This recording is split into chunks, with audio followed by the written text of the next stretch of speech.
Ça s'est fait à partir du charbon. Donc laissons-nous nous développer d'abord et ensuite on verra un peu comment parfaire les questions environnementales. Alors vous avez voulu développer sur les questions sociales, pouvoir d'achat, denrées de première nécessité, etc.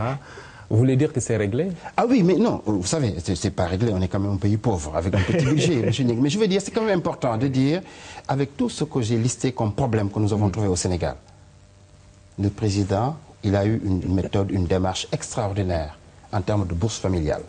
250 000 familles reçoivent 25 milliards par an. Ça soulage les populations pour aider les enfants à aller à l'école, acheter un peu de matériel, etc. C'est extraordinaire. Ça, c'est un geste de solidarité pour dire qu'il allie le plan Sénégal émergent à la solidarité. Nous sommes un pays de tradition solidaire. D'abord, c'est une très grande famille. Je dis aujourd'hui, en 2016, nous prévoyons 30 milliards pour 300 000 familles. L'autre élément majeur, quand même, c'est la baisse du prix des loyers. J'en ai parlé tout à l'heure. Ça a quand même soulagé énormément les populations. Dakar est une ville horriblement chère, injustifiée. La baisse des impôts sur les salaires, on ne le dit pas assez. Mais ça donne du pouvoir d'achat et l'État a volontairement refusé de prendre 43 milliards pour les laisser aux salariés. Bien entendu, il y a un intérêt pour la consommation, il y a un intérêt pour l'épargne. Mais enfin, la baisse des prix des denrées, on ne le dit pas assez. Même si cette baisse on peut faire peut-être des efforts supplémentaires, mais tout ça, c'est quand même à mettre sur le compte des réalisations. Sans compter, ce qu'on oublie toujours, c'est que l'eau, l'électricité, le gaz sont subventionnés. On ne paye pas au prix juste. Parce qu'on ne peut pas. On paye toujours cher. Hein? Ah oui, on a vu récemment le cas des factures d'électricité. Oui, mais M. Ning, avec ce qu'on avait comme très cher. Vous avez raison. Avec ce qu'on avait comme plan TACAL, à utiliser des moteurs qui tournaient au gazole, continu, etc., pour 150 MW seulement, sans avoir une vision à long terme, c'était normal. Mais nous sommes en train de corriger. Et justement, on ne peut pas être arrivé aujourd'hui et régler tous les problèmes aujourd'hui. Mais aujourd'hui, la démarche, elle est là, la méthode est là, les conventions sont signées et nous allons régler cette question énergétique. Autre élément aussi sur ces mesures, je pense que c'est important de dire que le président a misé sur la création d'emplois et la création d'entreprises. Et ça va régler aussi la question du chômage. Très bien. Alors, sur toutes ces questions, bon, j'allais évoquer d'ailleurs la question des infrastructures, c'est important. Il ne reste pas beaucoup de temps, c'est vrai, mais on a vu avec le plan Sénégal émergent qu'il y a beaucoup de projets structurants annoncés par le président de la République. Mais là aussi, peut-être pour vous taquiner un peu, on connaît la dimension du prédécesseur du président de la République, Macky Sall, dans ce domaine des infrastructures. Alors, est-ce qu'ici, on peut imaginer le président Macky Sall battre le président Wade sur cet aspect-là, des infrastructures? Mais il va le battre, je vais vous dire pourquoi. Effectivement, le président Wade a fait des choses. Mais honnêtement, on n'est plus dans la même échelle. Un exemple, Wade a fait le plan Diakhaï, 700 logements. Plan Diakhaï, un quartier, dans une zone inondée avec des problèmes. 91 milliards pour ça. Qu'est-ce qu'il fait le président? Un projet de ville nouvelle à Diamniadio, 40 000 logements. C'est nouveau, nous y sommes.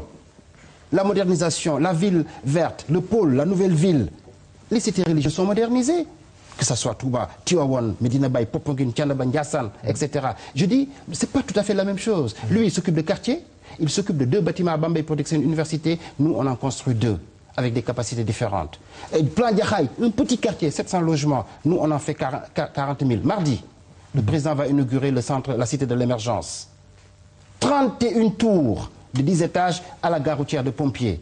Après, c'est la cité de l'avenir. Nous y sommes, je vous dis, mardi, le 23, etc. Regardez au niveau des routes. Le président s'est engagé à faire 50 km d'autoroute par an. Nous avons commencé le travail. Le président avait fait...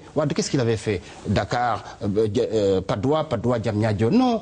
Le président Macky Sall va aller... quand même, c'est pas négligé. Oui, non, mais je veux dire, on n'est plus dans la même échelle. Il avait une grande ambition, mais c'était beaucoup plus dans la parole que dans les actes. Alors lui, le président Macky Sall, c'est différent. Aujourd'hui, 50 km d'autoroute. Nous allons aujourd'hui, dans le domaine des chemins de fer, par exemple, c'est important à dire.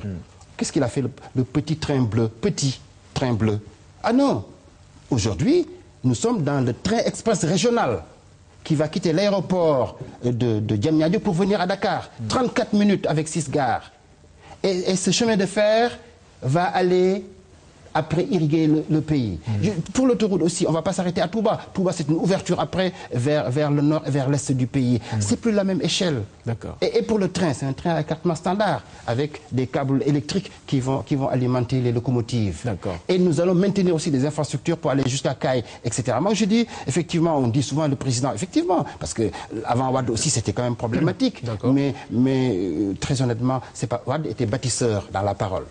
Et le président Macky Sall, c'est un bâtisseur dans les actes. D'accord. Alors, beaucoup de réalisations en vue donc que vous allez soutenir en termes de, je veux dire, en tant qu'allié du président de la République, en tant que souteneur, mais peut-être, sachant que l'exercice du pouvoir aussi n'est pas chose aisée, évidemment, en tant que coalition présidentielle, quel est le rôle que vous entendez jouer aussi dans le cadre de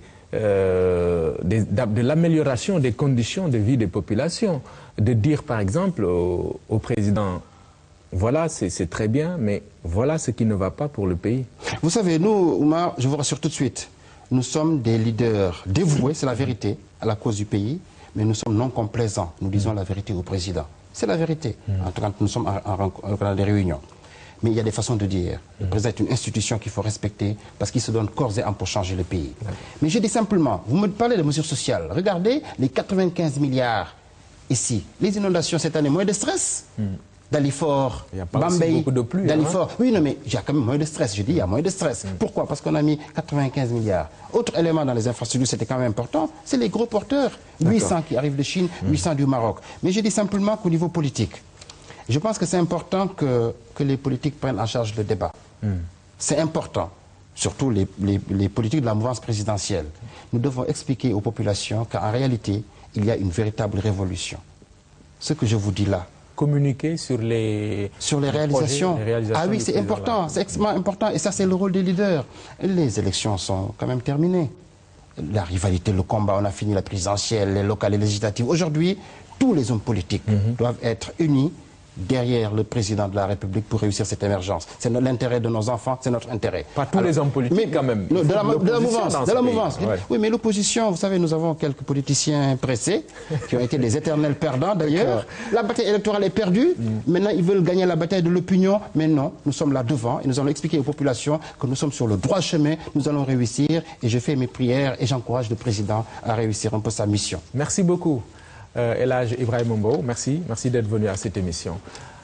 Merci Oumar, et c'était vraiment un plaisir de venir partager avec vous. Merci. Madame, Monsieur, merci d'avoir suivi. Je rappelle que El Hadj Ibrahima Mbow est le président de l'Union citoyenne, membre de Macky 2012, donc de la coalition Benno Bokk Yakaar présidentielle. Donc, merci. On se retrouve dimanche prochain.